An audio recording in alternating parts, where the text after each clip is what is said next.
Moved here with 2 suitcases, nowhere to live. Like, what the hell was I doing? My name is Jon Burgerman. I'm an artist.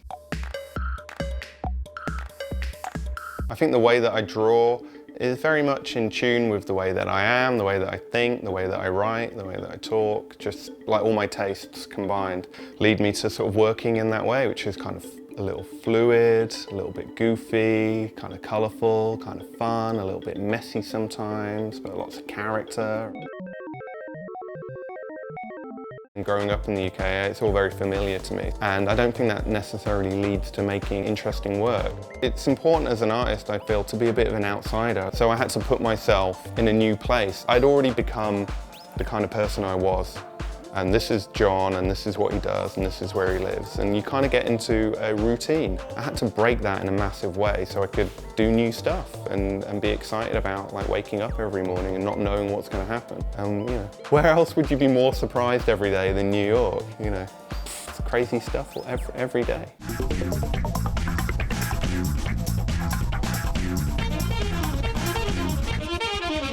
I was coming to New York to exhibit my work. I was showing my work in a little gallery in Bushwick, and I was staying here for a few months and like painting here and doing stuff. I always felt very sad leaving. I really felt that kind of New York energy that people talk about. It was inspiring. Just walking down the street and just seeing a whole new level of kind of weirdos and stuff I found very engaging. I thought New York is a great melting pot of cultures. There's a lot of different people here coming and going all the time. It's quite generous, I'd say, in its inspiration, but you have to be receptive to it. You have to be open to it. I used to commute every day to my old studio on the subway.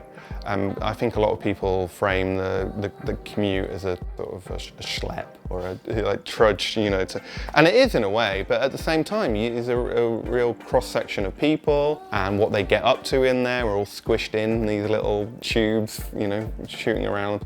So I found that really inspiring, and I made a lot of work during my commutes, you know, on my phone. It's like a little pocket studio. You can photograph, you can doodle, you can do all these things on there.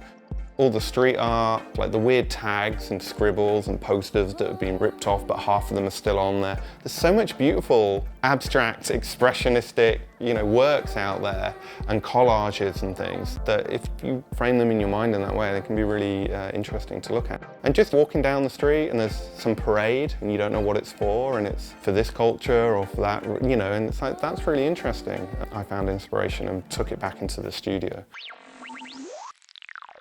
My work has taken me all over the world, which is incredible. I've just come back from Seoul in South Korea, where I have a big exhibition. So I've been around Asia, Southeast Asia, China a bunch of times. I've drawn in India, around America, of course, all over Europe, South America. It's been amazing. So it's been a real privilege to meet people and make work in different spaces and see the world that way. It's not like a Spider-Man thing where one day I woke up and I was like, oh wow, look, I've got these powers. I think I just loved drawing as a child. I think a lot of children love drawing.